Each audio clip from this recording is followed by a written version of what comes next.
Since you've been gone, I can't breathe for the first time. I'm so better, yeah. Thanks to you, now I get what I want. Since you've been Gone. There we go. Hopefully that is is actually there in in the the VOD. VOD. Because that was the little bitty bit that I wanted to do. That was the bitty bit. Anyway, hold on.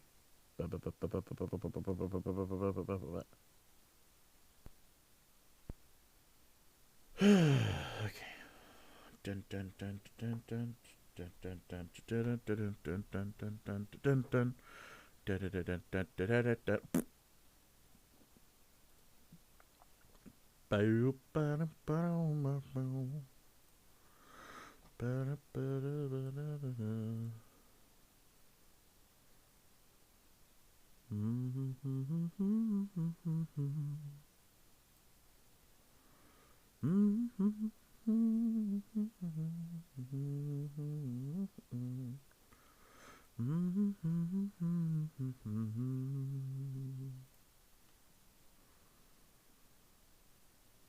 Alright, numbers are looking normal.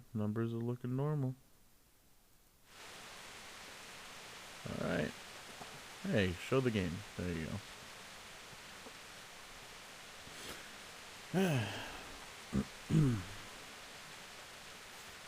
So, here we finally are back again with another reading stream.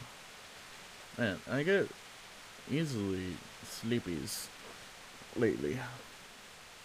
I think it's the food I've been eating.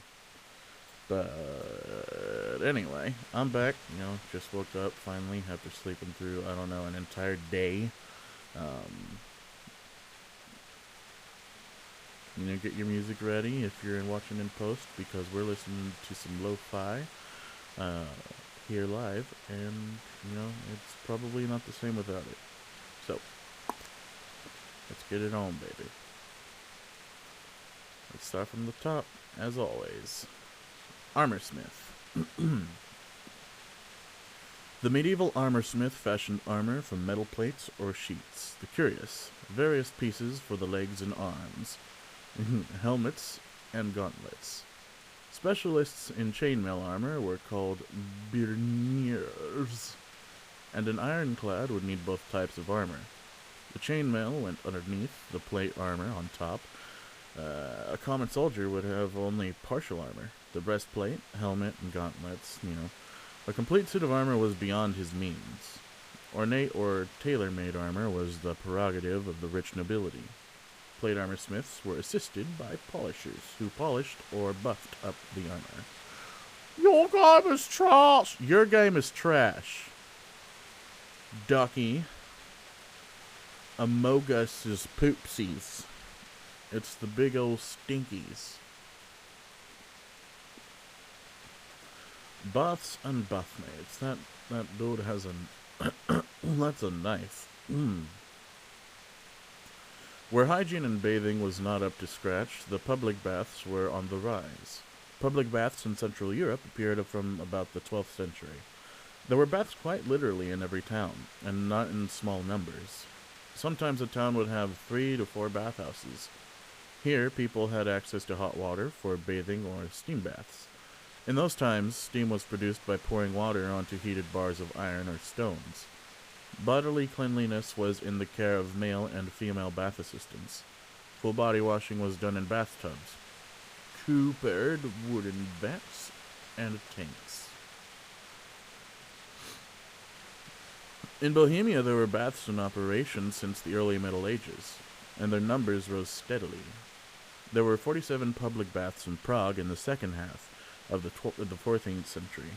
And by the 15th, the baths were attended not just by the well-to-do, but also by the poor classes. There was even a regulation that the bath keepers had to open the doors once a quarter to the poor and to students. Bathhouses typically belonged to the municipality, and were leased to the bathkeepers. In addition to municipal and private baths, there were also private baths in the house of the nobility and wealthy townspeople. In the 13th and 14th century, the bathhouses were very much associated with prostitution. In the 13th century particularly, bathhouse prostitution became widespread, and there were scarcely any that did not provide sexual services. In the richer urban baths, there would also be pharmacists, massage therapists, stokers, and cleaners. In the villages of the bathhouse keeper had to do all these jobs himself. Oh. Beekeeping. During the Middle Ages, beekeeping was distinguished by how the honey was obtained, as either forest or domestic. The domestic beekeeper kept bees in hollow trees or in straw keeps, wickerwork hives, and were not subject to any regulation. Conversely, the forest beekeepers, who kept bee colonies in the wild in hollowed out trees, formed a fellowship similar to a guild and paid a fee to the owners of the woodlands for every bee colony they took over. Beeswax was the main raw material for the production of candles, right until artificial wax, paraffin wax, was invented. Honey was used as a sweetener, and fermented to make mead. Honey brew mead. That's some Skyrim shit right there. Beggars. Although beggars were on the margins of society, they had their indelible place in it. In the cities, there were hospitals earmarked for them, and the church also provided assistance. Begging was allowed at cemetery gates and in front of churches, and each beggar could occasionally go to the baths at municipal expense. Some monks were regulars among the beggars, too. Hold on.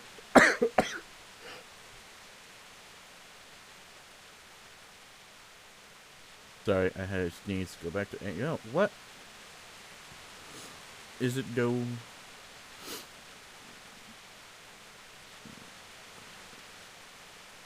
John hasn't invited me. I only play with John. Let's go back to the top. Some monks were regulars among the beggars too, called almsmen or mendicants. The beggars were well known and tolerated in their communities, but by contrast, it was believed that foreign and wandering beggars brought misfortune. There was seldom any storage of alms, because charity and gifts to the poor were considered prerequisites for salvation.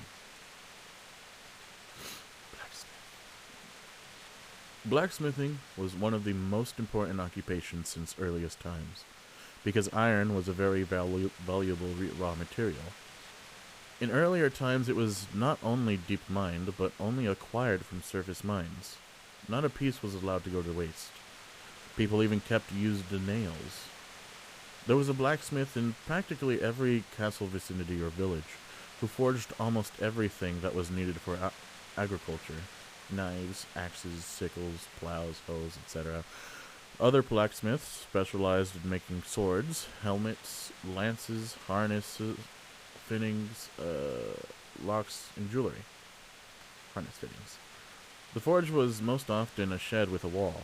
Its essential equipment consisted of large bellows, an anvil, tongs, hammers, punches, files, etc. In a well-equipped forge, the smith could develop heat up to 1400 degrees Celsius. Oh my. Wow. Oh, I have this song. Thinking of you, philanthrope, Mama Kyle McEvoy. McEvoy, I don't know. I like this song. It's pretty. Butchers.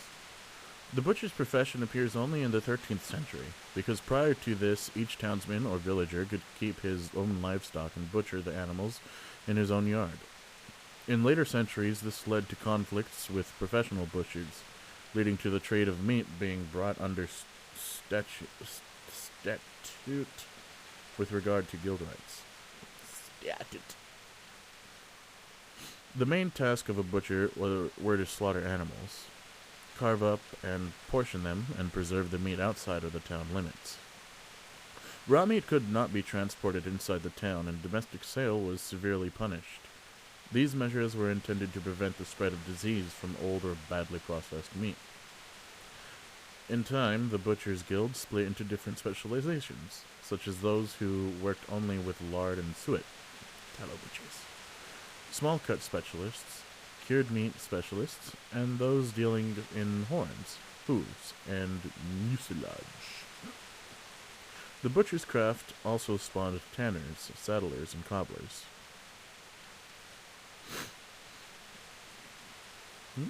Charcoal burner. With growing demand for processed iron, there grew a corresponding demand for charcoal, which could produce a temperature many times higher than unprocessed wood, much needed for the forging of steel weapons. The forges were supplied by charcoal burners, who spent most of the year living in the forest by their charcoal kilns.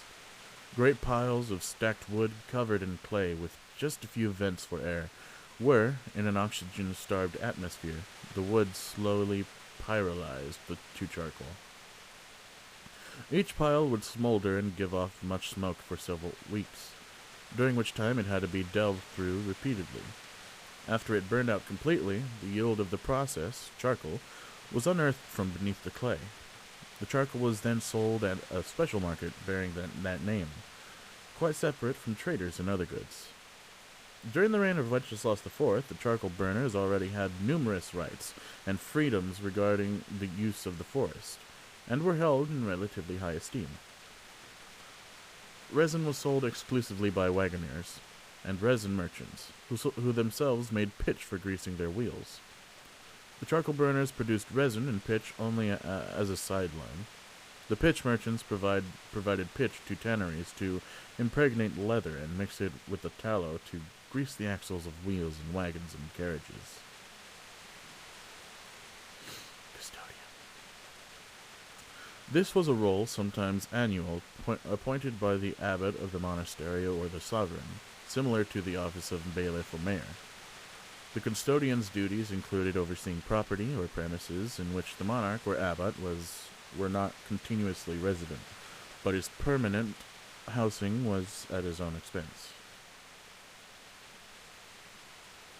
Executioner. Beep, beep, beep, beep, beep. The profession of the executioner dates back to ancient Egypt and Rome, reappearing in Europe in the 13th century. Before this, capital punishment was meted by the judges themselves, or the prosecutors, or relatives of the condemned, or other persons as suited.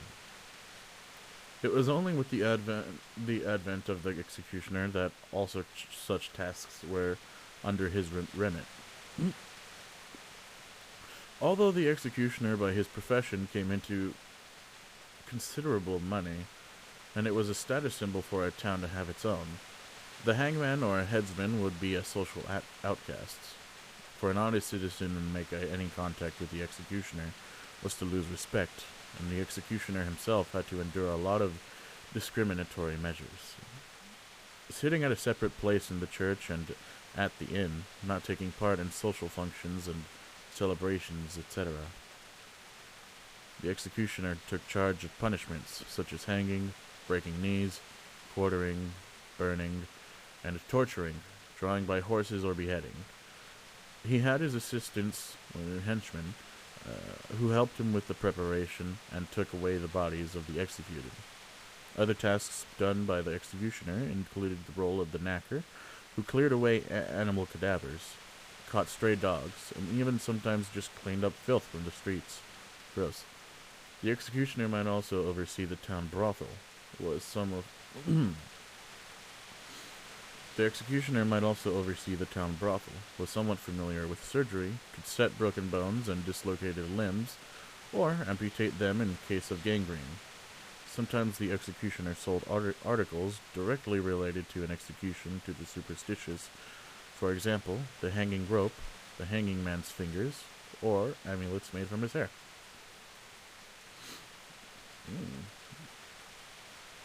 Fauna. Medieval villages comprised some 90% of the populace. the majority occupied with agriculture and livestock farming. Even though farmers were freemen and had always owned their homesteads, the land beneath it was on lease from the monarch, or rather from the noblemen who had obtained it for the king in fiefdom. They would pay a portion of their annual earnings in rent, whether in cash, honey, wheat, or other crops. Sometimes they were also required to labor for the nobility. An example, to work unpaid on farmlands belonging to the liege lord. The territorial diets, councils, of the 15th and 16th centuries decreed that the common country folk could not bear arms or engage in hunting. With special permissions from the liege lord, they were allowed to hunt hares or small birds.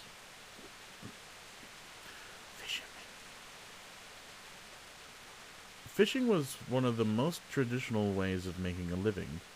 Fishing in running water had been done the same way for centuries. Only in the 13th century did monasteries begin to establish fish ponds, particularly for breeding carp. Fish was considered Lenten food, and given the frequency of religious holidays and fasting days, up to the 1/3 of the days in the year, they became an essential part of the diet. The greatest boom in fisheries and fish farming in the Czech lands came into the 15th and 16th centuries. Fishing methods made use of various tools and traps, such as bones, wicker baskets, bottomless baskets, fishing line or rod with hook, and hemp nets with stone weights. All rivers belonged to the king and were leased to towns. Fishing was permitted only on prescribed days and hours. Some noblemen, despite this regulation, banned townspeople from fishing on pain of death. What? What?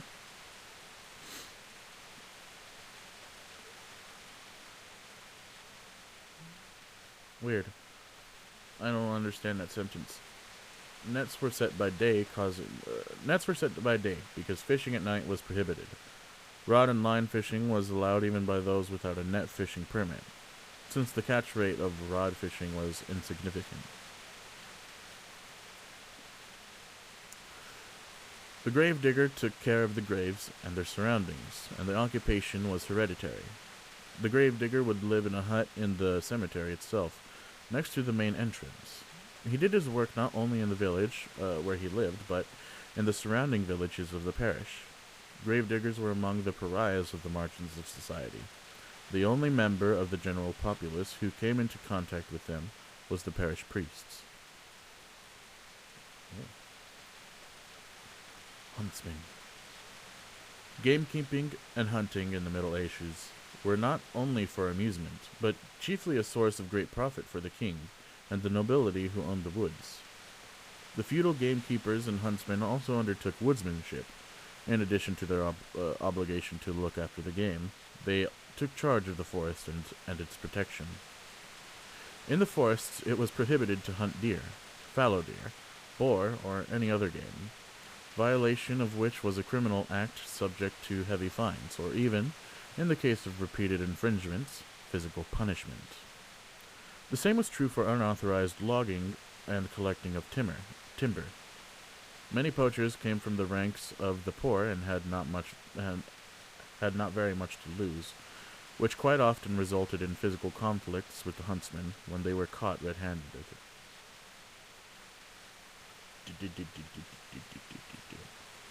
Journeymen and apprentices. A journeyman was a craftsman's assistant.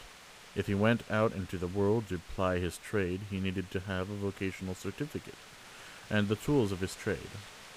Only very rarely did journeymen stay in one workshop for an entire year.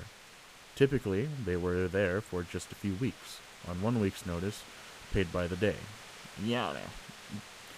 If a journeyman left without agreement, absconded, he was outlawed from hire by other workshops, his identity written down and disseminated. Oh my.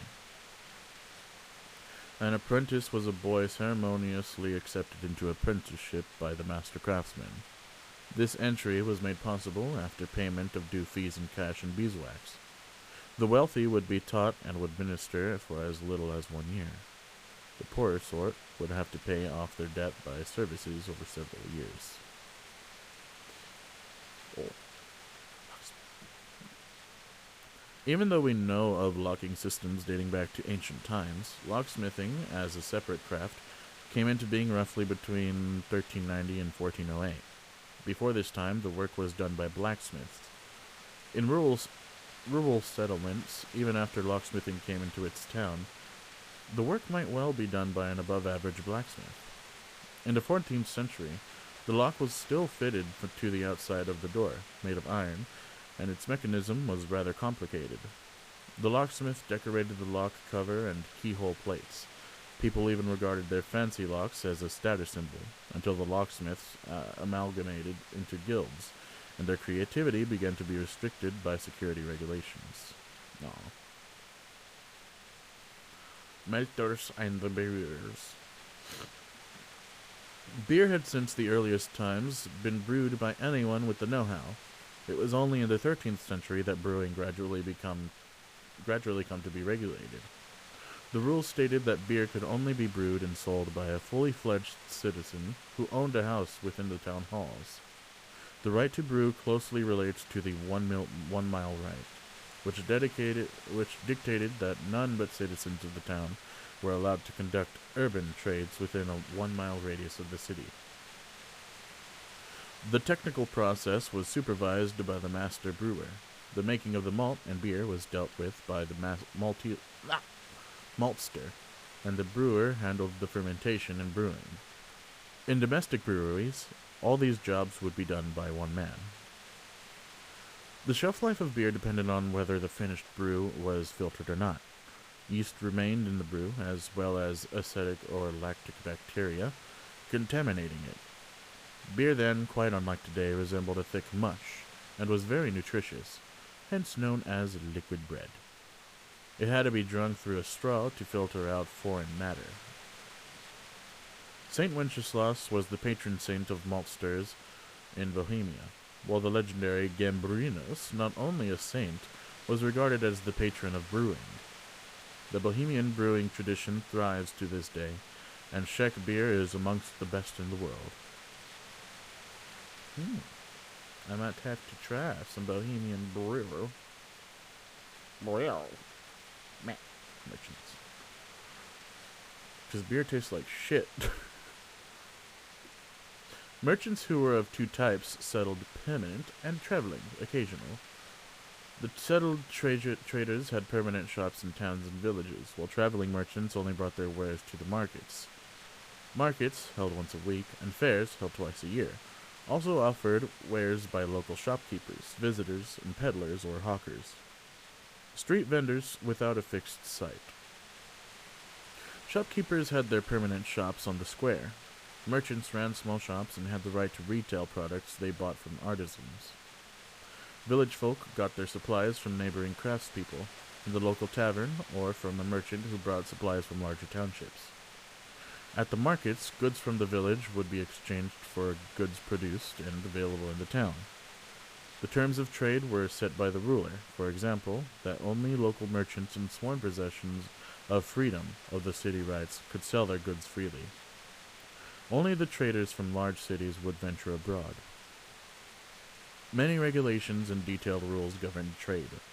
If it were found that a merchant was dishonest and, for example, gave short weight, he was severely punished. I've seen traveling merchants in this game, but I was never actually able to fucking browse their wares, and they never ran in, like, caravans with groups to protect them.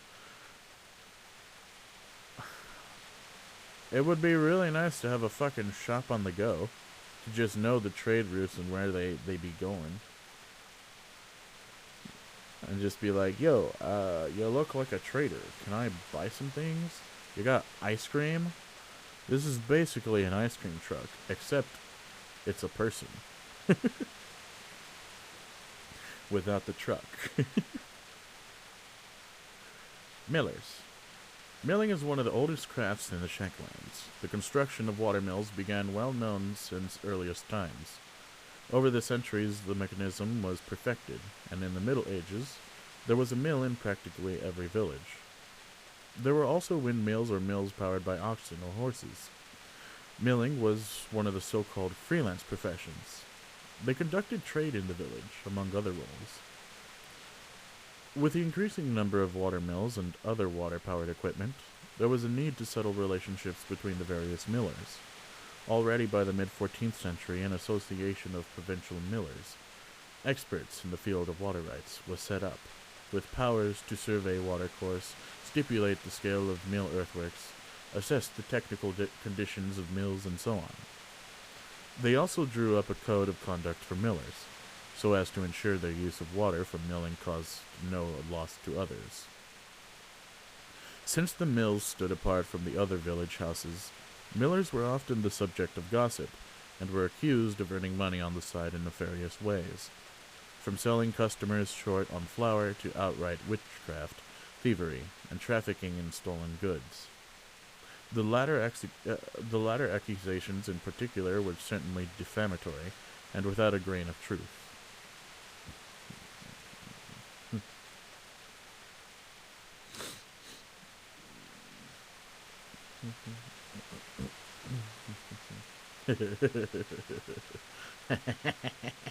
Without a grain of truth. Dickheads. Mintmaster. Two officials in the medieval mint whose job it was to oversee the quality of minted coins and punish counterfeiters. One of them was appointed by the king, and the role was hereditary. The second official was elected by the Bohemian nobility. Incompetent handling of the post or allowing flawed coins into circulation were subject to severe penalties, even the death sentence. Hello, Brainstorm. This is part 3 of the reading stream where I read all the lore. You see, we have society, which we live in, and characters, tutorials, and events. We are almost done. How you doing?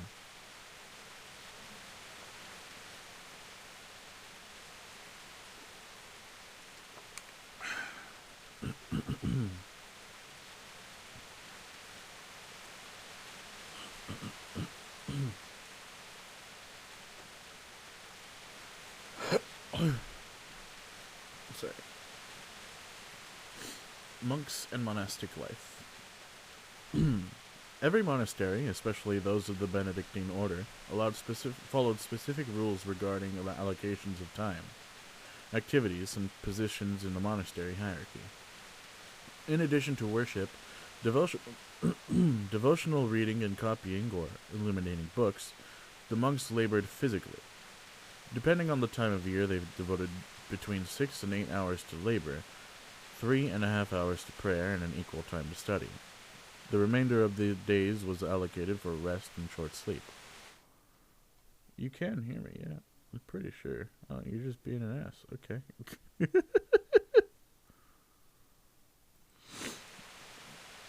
Monasteries often had seminaries for monks and future priests, as well as medicinal workshops. The brother infirmarius, the monk in charge of healing, worked not only in the monastery and infirmary, but also helped outside the monastery, attending sick or wounded in neighboring villages and towns.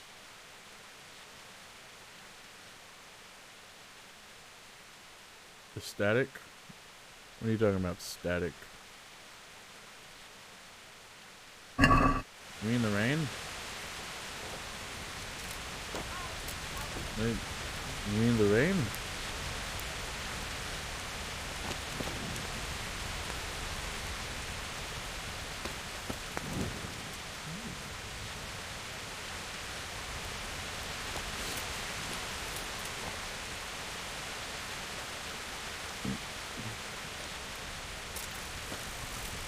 Does it really cover my voice?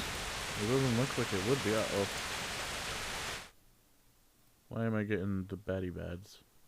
Lagged and skipped frames. What are you talking about?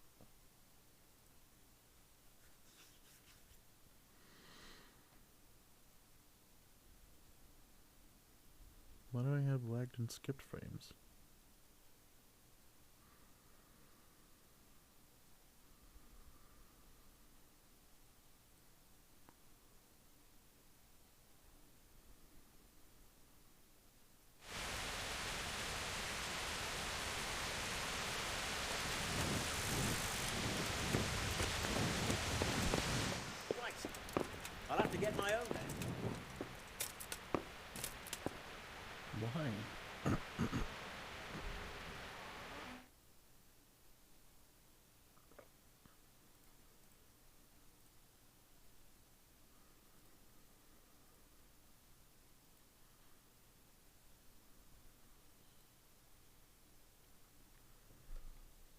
is it doing that?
Hmm.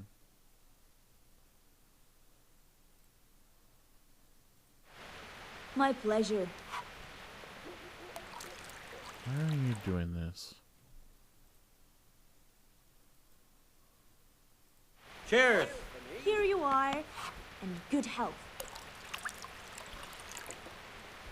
Yeah, I could give do me a with something minute. to eat. Bring me something to eat.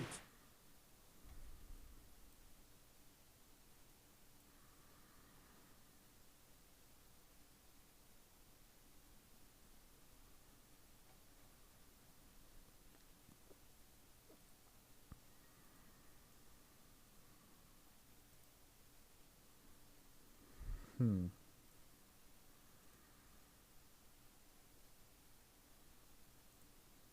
It shouldn't be any of that. Why the hell? Is it only when I'm in the game?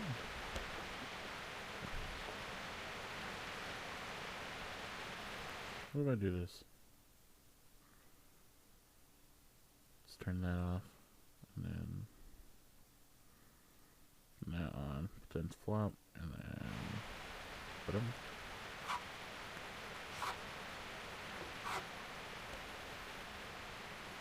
Why is it lagging?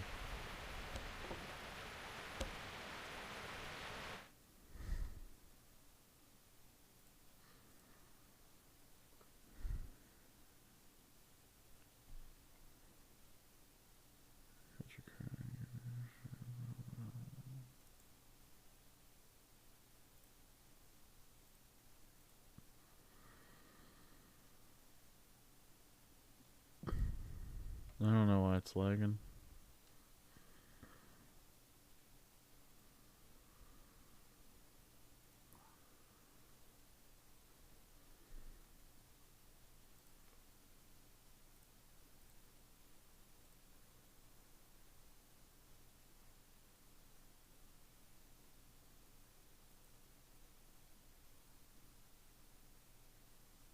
Yeah, I'll be right back. I'm gonna check some shit.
I don't know why Twitch soundtrack stopped working.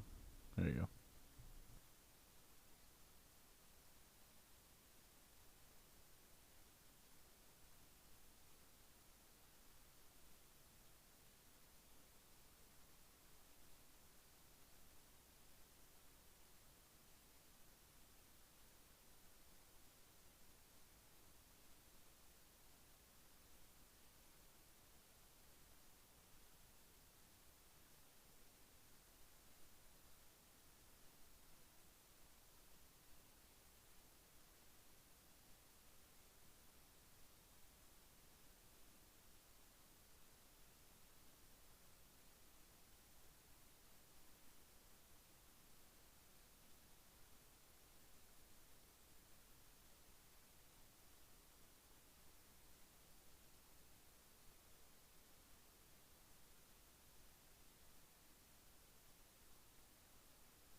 Hey, what the heck? Hey, who is you? Who is you? Who are you, Chidus and G? What are you doing? Just randomly showing up and following. Something's very sus about you. Sus. You're sus.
Maybe I flipped a switch or some shit when I was moving my PC in the back. I don't know. Hold on, let me check.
I don't understand the problem. Like, everything looks like it's working normally, but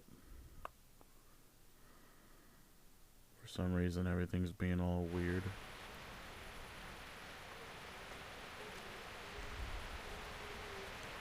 I think I might know why, actually.